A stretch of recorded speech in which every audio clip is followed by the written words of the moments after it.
Assalamualaikum warahmatullahi wabarakatuh. Halo semuanya, perkenalkan, namaku Azira Marwah dan aku dari kelas 10-3. Di sini aku akan membuat tugas PPKN, yaitu membahas tentang konstitusi. Saksikan ya.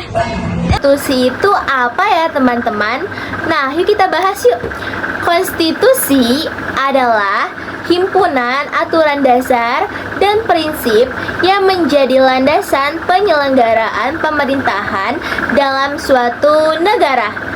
Bisa dibilang konstitusi itu seperti pedoman utama yang mengatur bagaimana negara berjalan, hak dan kewajiban warga negara, serta hubungan antara lembaga-lembaga negara. Tanpa konstitusi, pemerintahan bisa berjalan tidak teratur dan hak-hak warga bisa terabaikan. Sekarang kita balik lagi mengenai fungsi-fungsi dari konstitusi. Yuk! Lalu, apa sih fungsi dari konstitusi itu? Yuk kita bahas. Nah, konstitusi memiliki beberapa fungsi penting. Yang pertama, menjadi landasan hukum. Maksudnya, semua aturan dan kebijakan negara harus sesuai dengan konstitusi.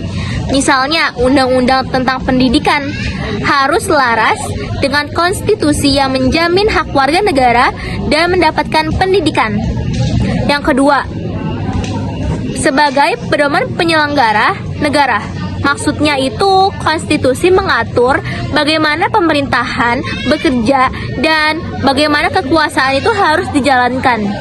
Ini membuat negara berjalan secara tertib dan sistematis. Lalu yang ketiga itu menjamin hak warga negara. Konstitusi melindungi hak-hak dasar kita, seperti hak untuk mendapatkan pendidikan secara merata, lalu hak untuk berpendapat, lalu hak untuk hidup. Jadi konstitusi itu memastikan kita sebagai warga negara yang dilindungi. Lalu yang keempat, sebagai alat pengendali kekuasaan. Pengendali kekuasaan maksudnya seperti apa?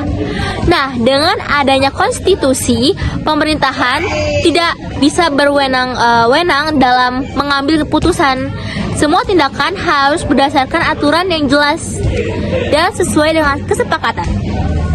Yang kelima, itu menciptakan keadilan sosial.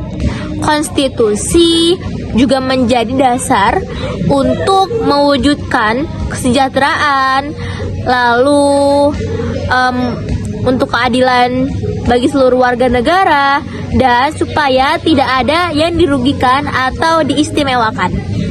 Jadi harus adil. Contohnya di Indonesia. Di Indonesia ini undang-undang menjadi dasar konstitusi yang menjadi pedoman tertinggi dalam menjalankan negara. Semua aturan lain seperti undang-undang atau peraturan pemerintah harus mengikuti Undang-Undang 1945. Jadi konstitusi sebagai alat penting untuk menjaga keteraturan, keadilan, dan hak-hak kita sebagai warga negara. Jadi kalian sudah paham kan apa itu konstitusi, fungsi-fungsinya, dan cara kerjanya. Mungkin segitu aja ya penjelasan dari aku. Sampai jumpa, bye-bye.